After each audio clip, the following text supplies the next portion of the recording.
सेनाध्यक्ष, आक्रमण की तैयारी करो। देख, आज पता नहीं कौन सा नया बहाना लेके आएगा शादी करने का।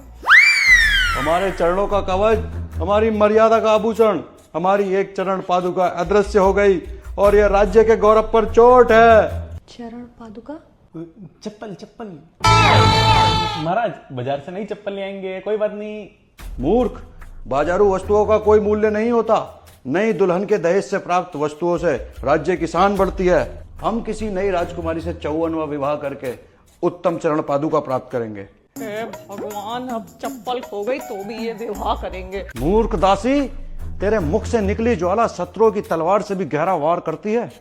पता नहीं क्या क्या नई कहानियां सुनाने लग जाता है। कहानी होती है तुम जैसी तुच्छ दासियों की। अरे हम महाराज हैं, हमारी वीर गाथाएं होती हैं। महाराज क्रोध मत कीजिए। क्रोध? अब हमारे क्रोध की वीर गाथा सुनो। एक बार हम समुद्र तट पर टहल रहे थे। हमने देखा एक विशालकाय मत्स्य दानव नाविकों की नौकाओं को तोड़ रहा है। उसके मुख से भयानक अग्नि निकल रही थी और पूंछ से लहरें उठ रही थी।